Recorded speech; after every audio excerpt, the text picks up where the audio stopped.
akhirnya kita sampai ke Loki season ke finale. Dan tidak ada post credit scene.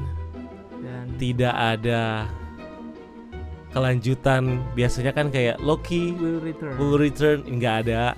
Loki will be in season 3, nggak ada. It's totally ended dengan cerita yang manis, asik. Yes. Manis kan. Akhirnya benar-benar mendapatkan glorious purpose. Akhirnya ya. So, kita mungkin kalau mau review udahlah ya. Kalian udah pasti pada tahu kalau ini tuh, dan kalian pasti bakal setuju kalau ini adalah one of penutup terbaik. Mungkin ini menjadikan Loki sebagai series terbaiknya MCU. ya of course, gue sih setuju banget sebenarnya.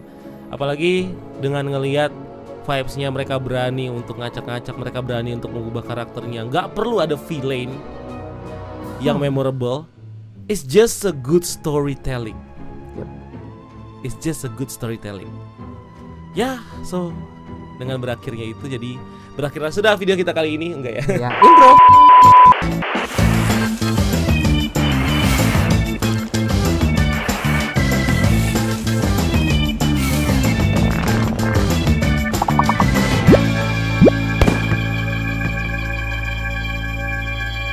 Oke, gue ada beberapa catatan sih dan ini sepanjang film. BTW kita baru aja balik Ya, dari kita baru aja nobar. habis nobar dan kita akan bahas The Marvel kali ini.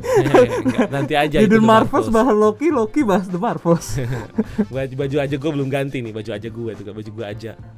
Oke, kita di catatan pertama gue nih, gue ada bilang kalau ini sebenarnya masih masuk ke ini sih, masuk apa yang ditunjukkan di dalam ininya ya. Dimana Loki ini mengulang prosesnya untuk fixing temporalum ya, seperti yang kita prediksikan sebelumnya. Ya, ternyata emang ini adalah pengulangan, ini adalah opsi yang diberikan sama He Who Remains.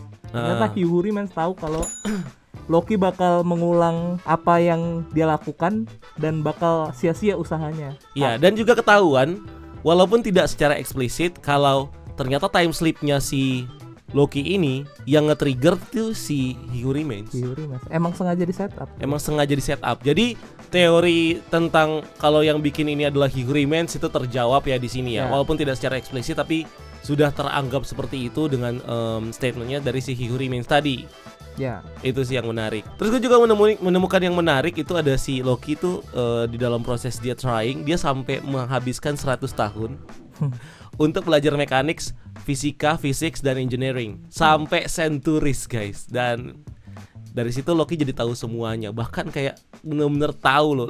Lu bayangin lu belajar 100 tahun dari lu nggak tahu apa-apa tentang fisika, mekanika dan sampai apal, sampai ngelotok dan sampai apal gitu loh. Sampai kayak dia harus tahu harus begini, itunya harus dikencengin. Bahkan sampai tahu kalau ketika si Victor Timely ini dia ada di bridge, jangan dilepas tuh. Karena itu udah diulang-ulang berkali-kali sih sama dia ya. Itu menarik juga tuh. Terus gue juga menemukan kalau nah ketika terus kita juga nonton ya kalau ketika temporalum ini berhasil pakai multiplier, ternyata ketika kapasitasnya itu besar. Jadi lu nangkapnya gimana dengan kenapa dia bisa ke double? Karena itu dibilangnya jadi ke double kan. Kalau gue nangkapnya gini, ketika itu temporalum yang tadinya begini menjadi membesar, otomatis jalurnya jadi cepat dong. Bukan cuma besar dan menampung banyak, tapi berjalannya lebih cepat karena waktunya lebih lega untuk dilewatin. Iya, iya kan? Volume tuh gimana ya? Iya, jadi ketika ini tadinya pelan gitu kan. Kayak keran aja, ketika lu buka besar, dia jadi besar, jadi kenceng dong airnya. Jadi cepet dong. Nah, makanya ketika waktu itu diproses cepat, yang di sini yang memproduksi juga lebih cepat. Makanya jadi double. Makanya dia tetap meledak juga gitu. Jadi sebenarnya nggak ada ini ya. Nggak ada ngaruhnya maksudnya. Nggak ada ngaruhnya. Dari situ kita jadi kepikiran tadi pas nonton kalau sebenarnya benar kata si He Who Remains, sebenarnya satu timeline itu cukup untuk dijaga. Ya, sebenarnya yang harus diatur tuh bukan masalah volume temporalumnya, tapi bagaimana input dari timeline-nya mungkin ya. Iya, sebenarnya. Bagaimana inputnya itu, makanya si He Who Remains dan TVA percaya kalau satu timeline yang perlu dipertahankan itu sudah cukup untuk menjaga kestabilan. dan nggak akan ada masalah apa-apa. Ya. Karena kan ya cuma satu timeline. Mereka nggak benar-benar muncul satu prune, muncul satu prune, muncul satu prune. Udah, itu sih. Jadi dari situ ya sempat kepikiran seperti itu ya. Makanya jadi dilema nih si Loki-nya. Secara teknis sama secara sains sih oke, cuman secara etikanya aja, secara moralnya. Karena kalau udah nge-prune kan istilahnya udah mengorbankan banyak jiwa ya dia di timeline yang ke-prune itu. Iya. Dan jadi sempat ada keraguan juga sama Loki. Loki mau balik lagi, di mana dia balik lagi ke episode 6 ya, season 1. Dia jadi punya keraguan. Dia mau ngikutin Sylvie yang membunuh He Who Remains dengan resiko timeline menjadi pecah, atau dia mencegah Sylvie untuk membunuh He Who Remains biar timeline tetap satu. Tapi dia juga kalau misalnya dia mau mencegah Sylvie, dia harus bunuh Sylvie. Di sisi lain dia juga percaya kalau iya dia nggak tega juga untuk ngebunuh banyak branch timeline. Kalau nggak ngebunuh dia ujung-ujungnya time loop lagi. Kalau dia ngebunuh dia ya nggak tega, gimana dong? Itu yang bikin ini ya. Jadi kayak kita nggak pernah tahu nih opsinya apa, dan itu jadi struggling juga di si Loki di episode 6 ini nggak sih? Dia jadi mikir, gue tuh jadi harusnya ngambil keputusan yang mana ya? Iya nggak sih? Ya disitulah ya, makanya dia sampai nanya ke si Mobius ya. Dia nyamperin, terus dia akhirnya ya itu bukan pilihan yang bukan pilihan yang nyaman. Itu sih yang bikin gua kayak gokil. Dan ternyata Temporalum itu emang yang kita dengar di episode 5 kemarin yang fail safe.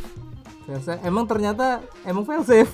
Ternyata ternyata emang gunanya untuk menanggulangi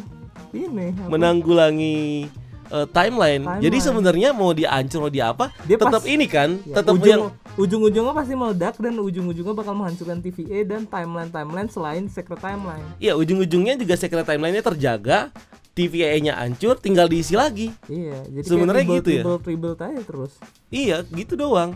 Fail safe-nya itu ya bener yang kita ngelihat dia ngunci gitu loh. Si outputnya itu. Nah, itu fail safe-nya. Jadi ketika itu satu ya udah, itu yang dilindungi. Itu dia mode fail safe-nya. Nah makanya si anggota-anggota TVA ini disuruh ke ruang evakuasi itu kan. Maksudnya mungkin untuk di reset lagi, dikembalikan ke timeline-nya dan diambil lagi ujung-ujungnya. Iya, ujung-ujungnya gue juga curiganya gitu. Ujung-ujungnya mereka yang sudah kembali ya diambil lagi.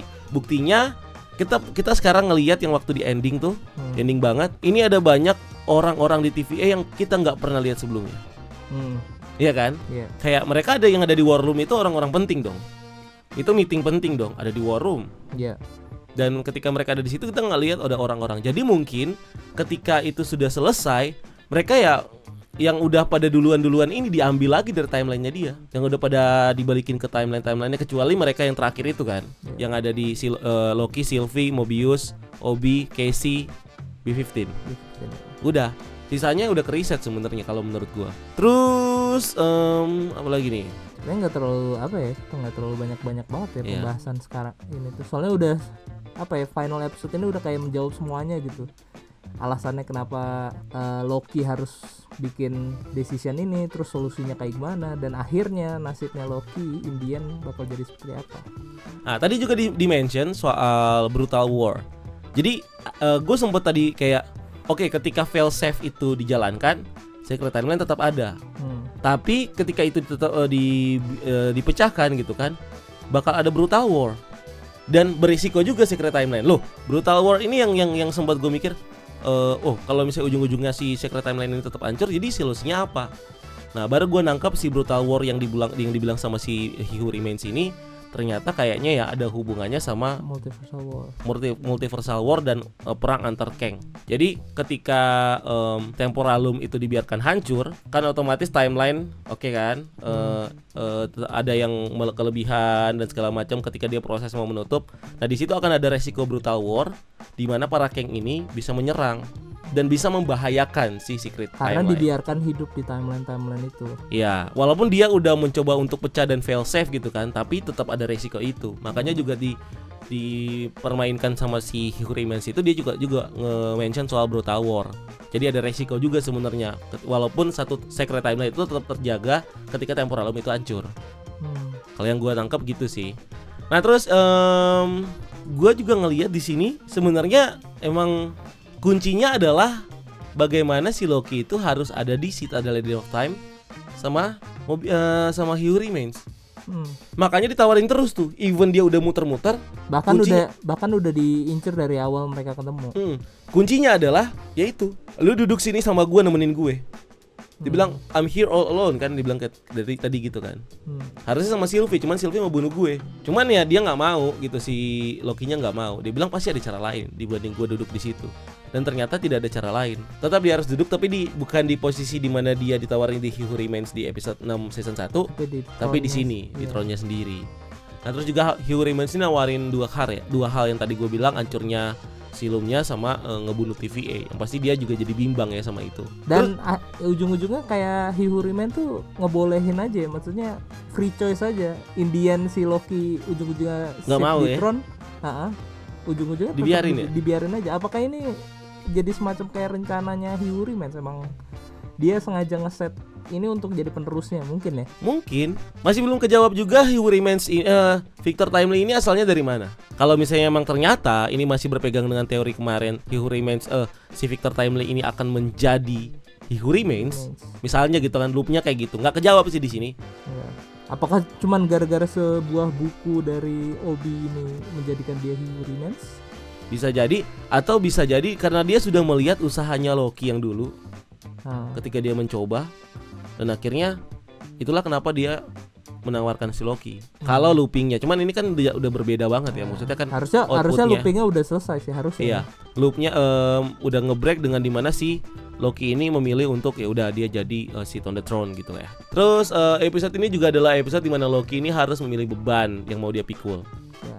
Antara beban kehilangan Sylvie, dia mau bunuh Sylvie kan, atau beban dia biarin temporalum ini hancur dan teman-temannya balik ke timeline masing-masing. Kalau lu jadi dia, lu lebih milih yang mana? Di luar output yang kita lihat ya, lu memilih membunuh Sylvie, ya kan? Atau lu memilih temporalum hancur dan teman-teman lu hilang. Di luar output yang kita tahu. Kayak lebih kayaknya ngebunuh deh. Iya kan? Kayak ngebunuh sih. Iya kan? Iya. Karena itu sebenarnya di poin itu ketika kita dikasih tahu di ngikutin ceritanya, mungkin kalian juga sama. Gue sempat setuju kalau kayaknya gue harus bunuh Sylvie deh. Dan Loki juga sempat kepikiran itu kan. Dia sempat nyamperin Sylvie di situ dan dia bilang gue harus bunuh kayaknya gitu kan. Dia bilang jadi lu harus bunuh gue. Dan akhirnya ya gue nggak bakal kasih izin gitu. Tapi ya gitu. Jadi kayaknya emang Loki sudah sempat kepikiran dan akhirnya dia baru sadar di poin itu kalau ada yang harus dia ubah, kalau dia memilih dengan cara yang berbeda. Makanya dia balik lagi ke posisi awal, dia berpikir kayaknya gue aja lah. Daripada gue memilih gue harus biarin temporalum hancur, teman-teman gue nggak selamat, atau gue memilih membunuh Sylvie gue nggak selamat, mendingan gue mengorbankan diri gue aja dah yang sakit dah. Iya. Untuk menjaga timeline ini, untuk menjadi living temporalum. Wah itu sih yang benar-benar burden with a glorious purpose. Bener banget. Nah terus si Loki akhirnya kan masuk ke bridge-nya tuh. Dan akhirnya dia itu keren banget mahkotanya. Jadi kayak kostumnya tuh kayak transform gitu loh. Jadi kayak mirip Kid Loki. Terus habis itu jadi tanduknya tiba-tiba muncul, udah mirip kayak old Loki tuh. Bener. Tar dulu, bentar. Ngomongin Kid Loki, ada satu scene di mana si Mobius ini cerita ke Loki kalau dia tuh sempat yang ketika dia ragu ada anak umur 8 tahun yang membunuh 5.000 orang. Iya kan? Menurut lo itu siapa? Gue sempat kepikiran Kid Loki sebenarnya.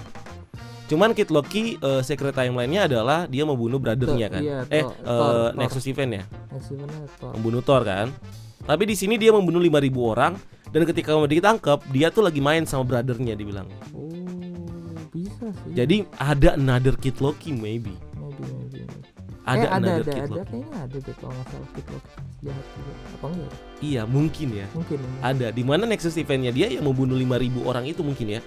Dan di situ brother-nya nggak dibunuh, masih hidup karena dia lagi main sama brother-nya, sama si Thor. Mungkin kalau itu Loki ya. Berarti itu Nexus Event-nya mungkin di situ ya. Mungkin. Tapi itu adalah karakter yang mungkin kita belum pernah lihat dan itu jadi momen di mana si Mobius yang tadinya tidak pernah hesitate untuk ngeprune, dia jadi ragu.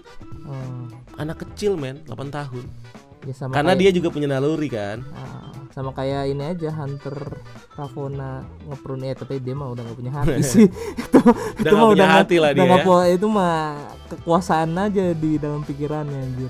Nah terus akhirnya kita balik tadi, si Loki ini berubah, tanduknya keren banget, ada ornamen-ornamen dari Citadel gitu ya, emas-emas, hitam gitu-gitu, dan akhirnya dia memakai kekuatannya dia. Pertama dia pegang dan dia lepas, si timeline tetap mati. Jadi dia harus megangin semuanya, dan itulah megangin dan mengalirkan sihirnya dia. Dan disitulah dia menjadi Temporalum dengan konsep pohon, pohon kehidupan, atau yang ada di mitologi Nordik itu adalah Yggdrasil atau World Tree. Atau World Tree sebenarnya. World Tree itu sebenarnya bisa juga pohon dunia ya, di dalamnya kan itu ada Midgard gitu-gitu ya. Atau itu sebenarnya juga bisa diartikan pohon kehidupan, dimana yang dia pegang ini di sebagai pohon ini itu sebenarnya semuanya isinya kehidupan. Yang dengan konsepnya pohon Yggdrasil. Itu sih keren banget ya. Tidak meninggalkan esensinya Loki sebagai seorang dewa Asgard dengan mitologi Nordik gitu ya. Itu keren banget. The magic dicampur sama time manipulation. Aduh. Nah, dan akhirnya kembali lagi TVA hidup lagi dengan konsep yang baru, dan di sini Miss Minute-nya dihidupin lagi. Ya. Karena sebelumnya sudah di-reboot. Menurut lo dia bakal jahat lagi nggak? Enggak sih. Harusnya udah data-data sebelumnya udah dihapus sih harusnya ya. Udah ke reset ya, harusnya enggak ya. Tapi kenapa si Obi-nya ragu? I don't know. Pasti tanya, yakin dia nggak bakal karena dia bukan lagi yang ngedesain Miss Minute menurut gue ya. Iya ya, maksudnya mungkin ya. Siapa alasan kenapa Miss Minute itu jahat ya, mungkin karena makernya sendiri. Karena waktu Miss Minute sebelum ini sebelum di reset kan dia emang deket banget sama Hihuri Mens kan. Dan dia mengalami ya semacam emotional connection, makanya ketika dia jahat ya motivasinya adalah karena Hihuri Mens. Bisa ya. Nah terus akhirnya kita jadi tahu kalau TVA ini berfokus sekarang adalah untuk mencari Varian Kang. Wah, tadinya memburu Loki. Gue masih beranggap kalau sebelumnya tuh sebenarnya mereka tuh tetap memburu Loki. Iya, fokusnya ke Loki ya. Iya. Karena nggak kelihatan maksudnya mereka memburu varian lain. Justru dengan di sini fokusnya jadi memburu si varian Hihuri Mens, bikin gue tambah yakin kalau TVA sebelumnya itu yang memburu Loki. Khusus cuma satu orang. Berarti karena di sini aja bisa mereka fokus ke satu orang. Iya. Sebelumnya juga dong. Iya. Iya kan? Gue tambah yakin kalau sebenarnya sebelumnya dari season pertama yang diincer sama mereka itu adalah si Loki. Makanya di sini jadinya mereka ngincer Hihuri Mens berdasarkan dari apa yang dibilang sama Loki. Walaupun gak ada scene-nya ya, tapi ya jelas. Dan di sini juga ada satu hal menarik. Mereka ngangkat si Kang, contoh kasusnya Kang ini yang ada di film Ant-Man and the Wasp.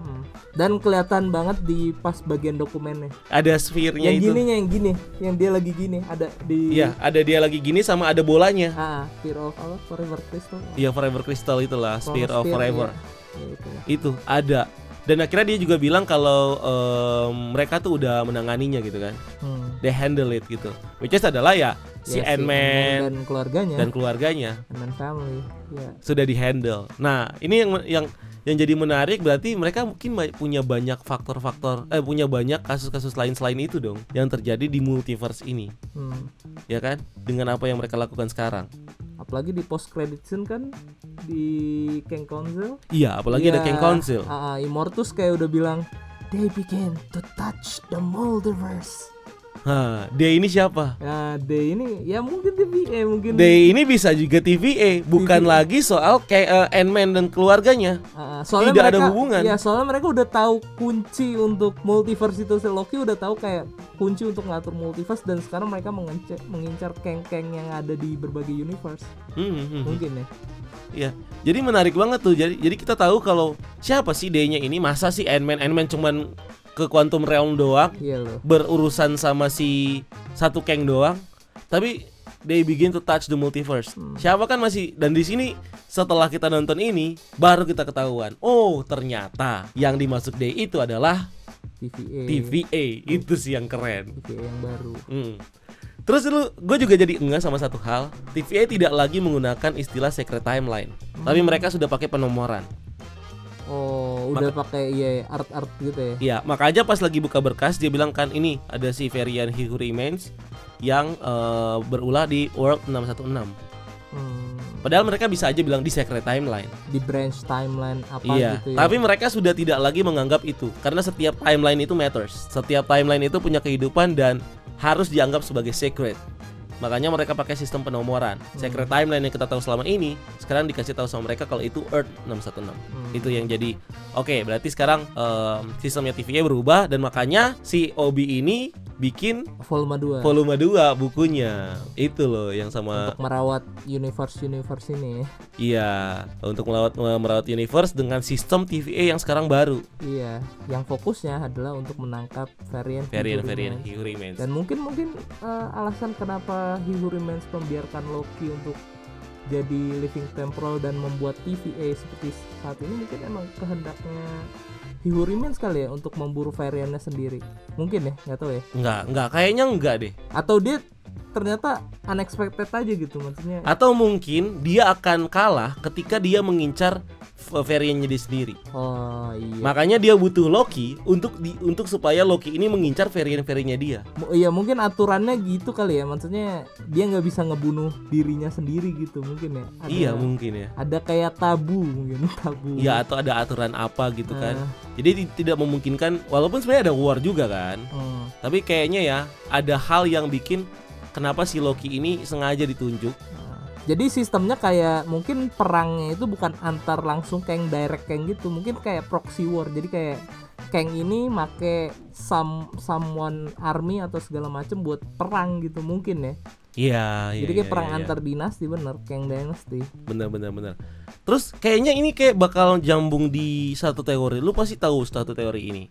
Yang sebelumnya dirumorkan bakal muncul di post credit scene. Di mana TVA merekrut Deadpool. Iya kan? Deadpool dijadiin tahanan TVA. Oh, gimana sih? TVA itu menurut rumornya itu TVA bakal ngerekrut para main hero dari universe utama kayak misalnya Wolverine, terus Spider-Man segala macam. Yang nantinya hero-hero ini bakal ngelit pasukan multiverse-nya TVA. Nah Deadpool adalah salah satu tahanan karena dia udah ngacak-ngacak waktu kan. Nah Deadpool nggak setuju, makanya dia akhirnya ngajak Wolverine buat team up kabur dari sana dan akhirnya berakhir di yang Universe Void apa ya, di Void yang ada 20th Century Fox-nya itu, pokoknya kayak gitu deh. Oh kalau teorinya kayak gitu. Pokoknya pasukan multiverse ini khusus untuk melawan varian Kang lah di Kang Dynasty atau Secret Wars nanti. Tapi di-lead sama hero-hero dari main universe. Kalau gue sekarang lebih menganggap dengan teori itu berangkatnya ya otomatis dengan adanya Deadpool ditahan gitu, nggak ada lah ya. Tidak ada hukumannya menurut gue. Tapi orang-orang yang punya capability untuk mengalahkan Kang bakal direkrut sama TVA karena TVA tetap butuh forces untuk melawan Kang. Apalagi varian-variannya. Iya disuruh kerja ujung-ujungnya. Jadi kayaknya mereka yang bakal menjadi recruiter untuk urusan, karena urusan TVA sekarang adalah variannya He Who Remains atau Kang.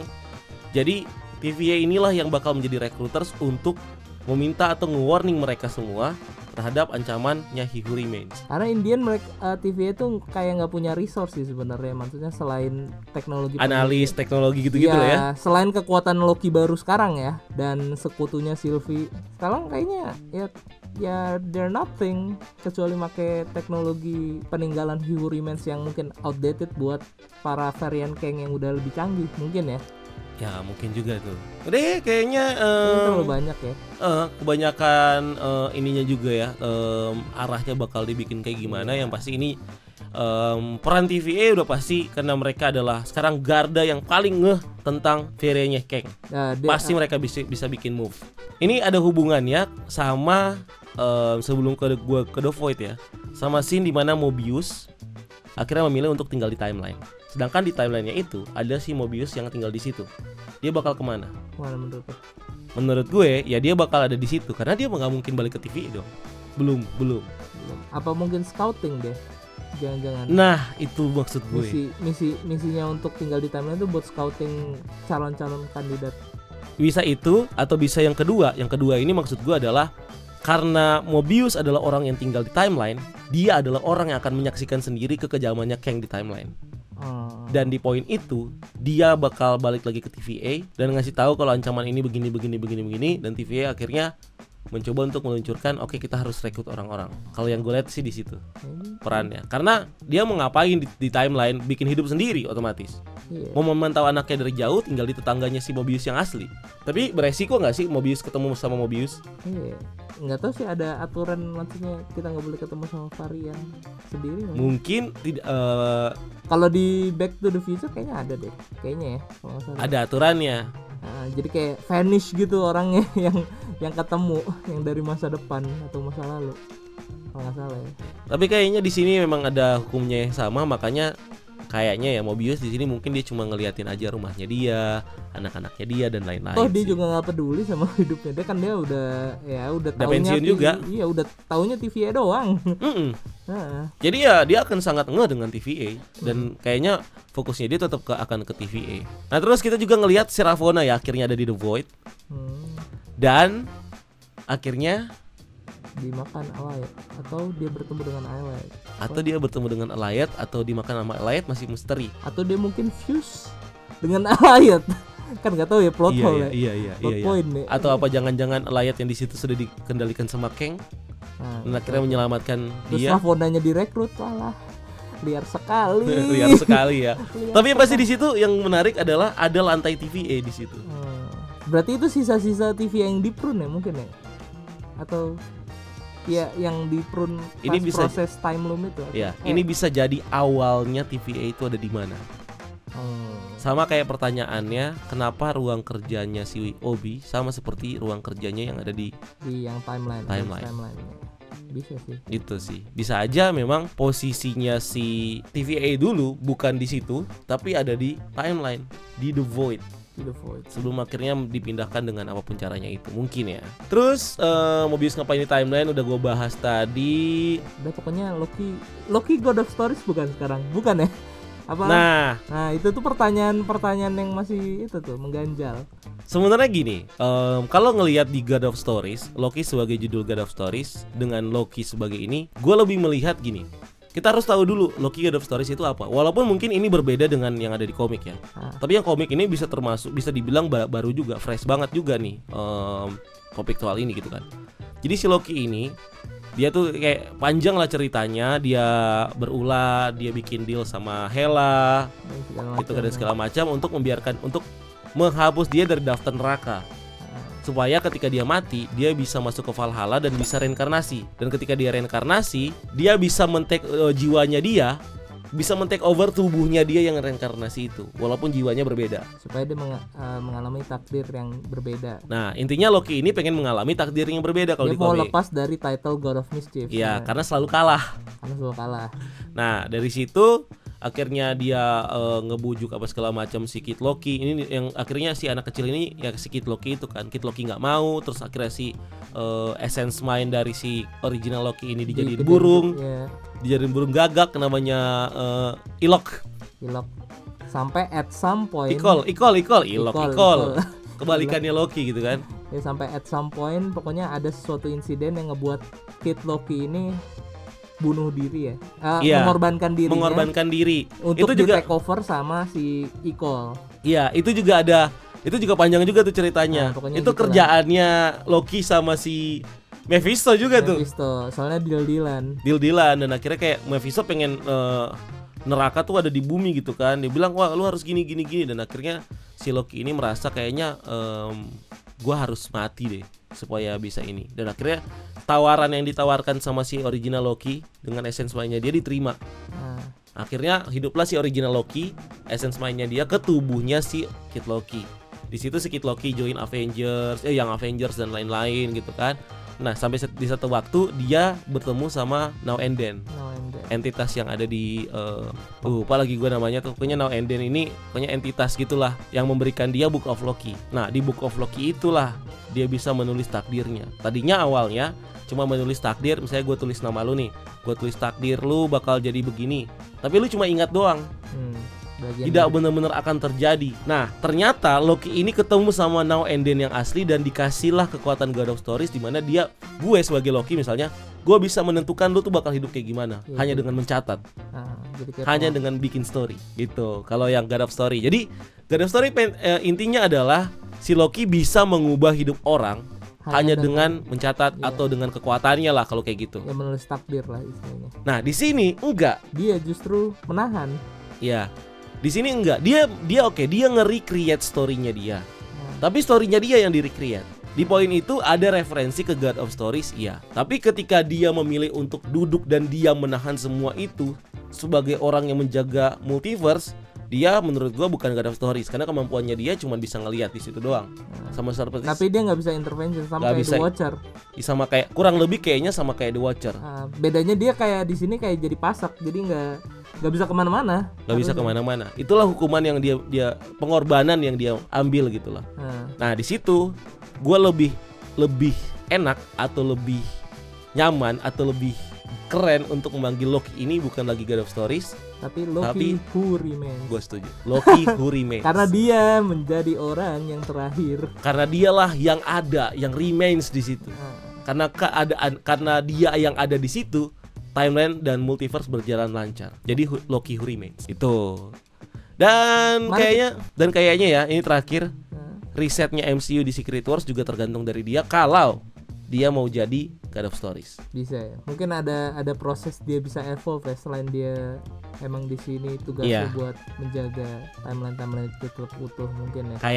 Kayaknya ada poin harusnya bisa evolve ya, harusnya ya. Kayaknya ya. Mudah-mudahan. Kalau dia bakal menjadi God of Stories dengan dia bisa taking over dia punya power untuk menulis cerita, mungkin bisa. Tapi kalau dia ya cuman sebagai ini doang gitu kan, ya dia adalah Loki who remains. Well, sebenarnya masih banyak yang belum gue bahas juga detail-detailnya. Mungkin kita bakal bahas di breakdown ya nanti kayak. Karena ya lumayan sebenarnya simple, cuman ya menarik aja untuk dibahas sebenarnya. Iya, menarik buat dibahas, menarik buat dikulik, menarik buat didiskusikan, dan ini sebuah series yang gue akan beri applause yang meriah untuk 2 thumb up mereka. So itu aja ya dari kita ya. Yep. Podcast kita kali ini. Kalau kalian punya teori, punya pendapat, punya apapun itu tentang series Loki ini, season kedua episode ke-6, kalian boleh tulis di kolom komentar di bawah. Dan jangan lupa untuk like ya, subscribe, dan punya semuanya, share. Dan jangan lupa lakukan satu kebaikan hari ini. See you on the next video. Gue Rian dan ada Dika. Until next time, Wipul. Until next time, see you.